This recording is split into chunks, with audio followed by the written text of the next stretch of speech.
Hello to all universities exam जो under graduation programme कर रहे हैं। आप बीटेक इंजीनियरिंग से हो, कोई भी ब्रांच के अंदर हो, अगर आप बीटेक के अंदर आपके फर्स्ट सेमेस्टर के अंदर मैक्सिमम मिनिमम ऑफ 2 और मोर वेरिएबल्स आपका सिलेबस रहता है, या बीएससी कर रहे हो तो हर यूनिवर्सिटी में अलग अलग सेमेस्टर में है, बट मैक्सिमम मिनिमम ऑफ 2 और मोर वेरिएबल सिलेबस में जरूर होता है, जो किसी न किसी सेमेस्टर में आपको पढ़ना होता है। तो यहाँ पे एक फंक्शन है जो 2 वेरिएबल x और y का फंक्शन है, और इसका मैक्सिमम और मिनिमम वैल्यू फाइंड करना है। तो अपन स्टार्ट करते हैं। पिछले वीडियो में इसका बेसिक बताया गया था आपको, जहां देख सकते हैं कि इसके अंदर इसके पार्शियल डेरिवेटिव्स आपको फाइंड करने होते हैं, और फिर उसके अकॉर्डिंग जो मेथड रहता है जिसको आपको अच्छे से समझाया गया है, तो आपको इसको अटेंड करना है। तो अपन स्टार्ट करते हैं। Let u is xy plus a cube upon x plus a cube upon y। ये आपका क्वेश्चन है जो x और y दो वेरिएबल का फंक्शन है। अब इसको पार्शियली डिफरेंशिएट एक बार x के रेस्पेक्ट करना है, एक बार y के रेस्पेक्ट करना है। तो आप x के रेस्पेक्ट अगर इसको पार्शियली डिफरेंशिएट करेंगे then du upon dx, that means y as a constant रहेगा, तो x का डेरिवेटिव 1 रह जाएगा 1 डॉट y प्लस आप x के रेस्पेक्ट कर रहे हो तो a cube is constant and 1 upon x का derivative minus 1 upon x square, और a cube upon y both are constant, the derivative is 0। अब यहाँ पे du अपॉन dx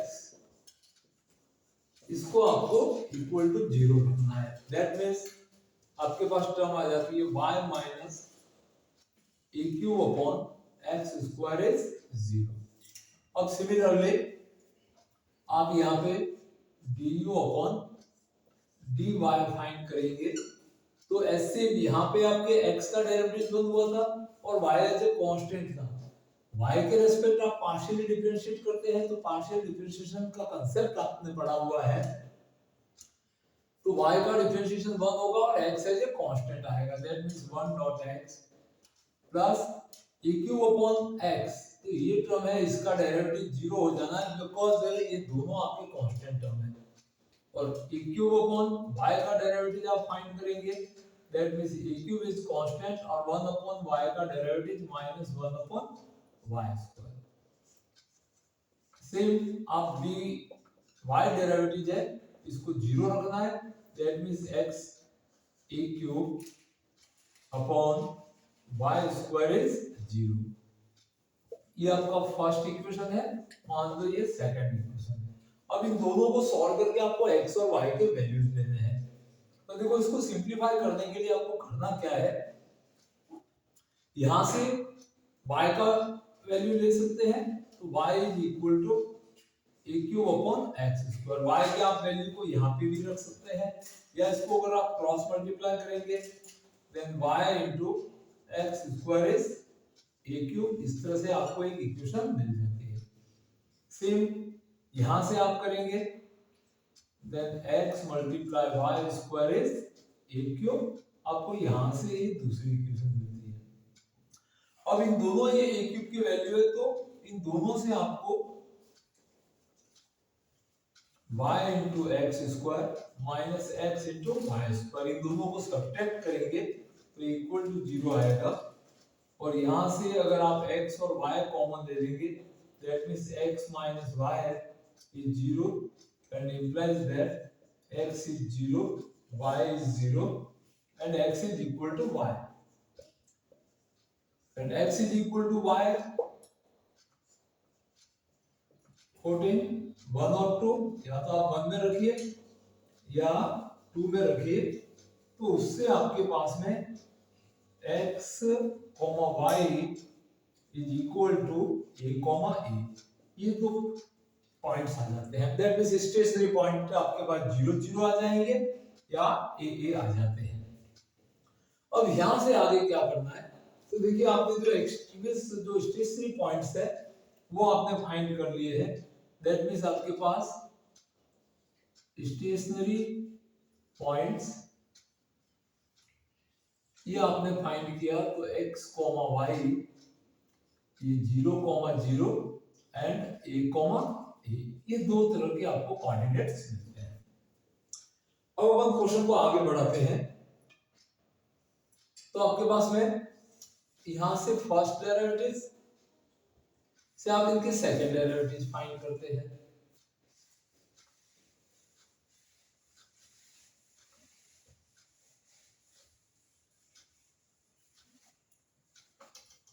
तो देखिए इसको कंटिन्यू रखते हैं। दैट मींस आपके पास आया हुआ है du upon dx is y minus a cube upon x square. अब इसको एक बार x के रेस्पेक्ट डिफरेंशिएट करेंगे तो r वैल्यू इसको कहते हैं। That means second derivative with respect to x। अब इसका वापस आप x के रेस्पेक्ट में डिफरेंशिएट करोगे तो y इज अ कांस्टेंट, तो इसका डेरिवेटिव 0 हो जाएगा। 1 अपॉन एक्स स्क्वायर को डिफरेंशिएट करेंगे, ये नेगेटिव है तो डायरेक्ट ध्यान रखिए नेगेटिव जब डिनोमिनेटर में वेरिएबल रहेगा तो पॉजिटिव हो जाएगा। इसकी पावर है वो इसका मल्टीपल बन जाएगा 2a क्यूब, और इसकी पावर जो है वो आपके पास 1 से इंक्रीज हो जाएगी। ये r का वैल्यू आ गया। अब आप इसमें रखते हैं, अगर 0 रखते हैं तब तो इनफाइनाइट पकड़ लेगा ये। दैट मींस आप इसमें रखते हैं put x is equal to a point, then r is equal to and y is a। तो ये y से तो फ्री टर्म से सेकंड डेरिवेटिव, तो आप इसमें x इक्वल टू a लिखेंगे, then r is equal to आपके पास प्लस का 2a cube divide by a cube आएगा, ये कैंसिल होने पर आपको +2 मिला। दैट मींस r वैल्यू आपके पास +2 आया है। अब यहाँ पे आप y के रिस्पेक्ट सेकंड डेरिवेटिव फाइंड करते हैं। Then d2 x का डेरिवेटिव तो यहाँ पे 0 हो जाएगा, और यहाँ पे माइनस है तो प्लस में 2a cube divide by y cube at x y a a। अब इसमें आप y का वैल्यू a रखेंगे तो second derivative value is 2a cube divide by a cube, ये कट जाएगा तो ये भी क्या आया +2 आया।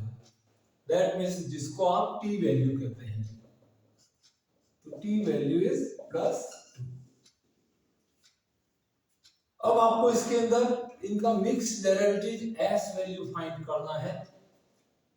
तो आप du अपॉन dy को x के रेस्पेक्ट डिफरेंशिएट कर सकते हैं, या x डेरिवेटिव को y के रेस्पेक्ट डिफरेंशिएट कर सकते हैं।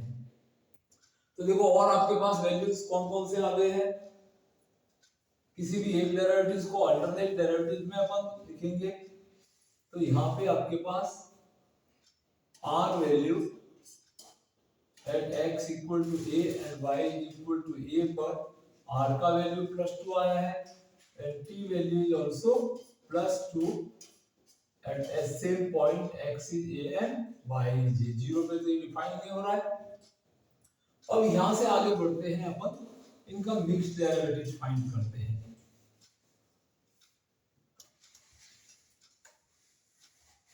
अब जैसे ये आपके पास में du upon dx है, then d2u dy dx is equal, इसको y के रेस्पेक्ट डिफरेंशिएट कर रहे हैं तो y का डेरिवेटिव 1 आ जाएगा, और इस पूरी टर्म्स का डेरिवेटिव 0, दैट मींस 1 आ गया।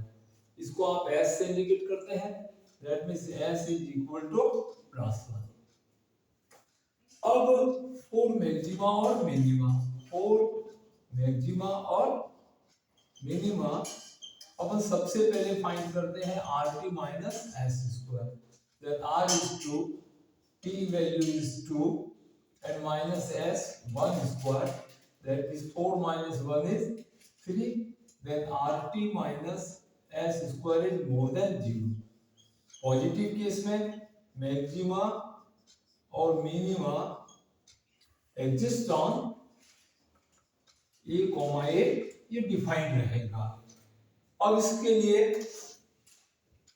अब तो ये दिखता है ये मैक्सिमम होगा या मिनिमम होगा, तो because r is equal to +2, that is क्या है, ये मोर देन 0 है, तो फंक्शन किस में चला जाएगा, u वहां पर अपनी मिनिमम वैल्यू को एक्सेप्ट कर लेगा।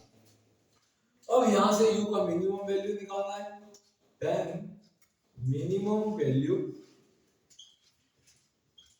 ऑफ गिवन फंक्शन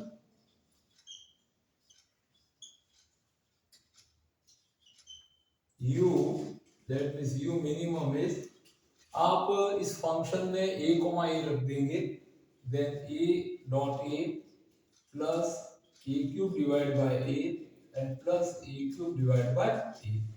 यहाँ पे a क्यूब से ये कैंसिल होगा तो ये a स्क्वायर बन जाएगा और ये टर्म भी a स्क्वायर, तो इसका मिनिमम वैल्यू 3a स्क्वायर आ जाता है आपके पास u मिनिमम।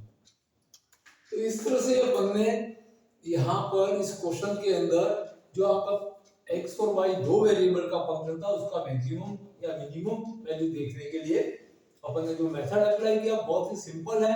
आपके एग्जाम में इसका क्वेश्चन 100% आता है और जनरली इसके ऊपर 10 मार्क्स पे भी क्वेश्चन मेनली आता है। तो आपको ध्यान रखना है मैक्सिमम मिनिमम ऑफ 2 और 3 वेरिएबल फंक्शन आपके 10 मार्क्स के अंदर क्वेश्चन बनता है, इसलिए इसको आप अच्छे से समझ के जाना है। Thank you for watching this video.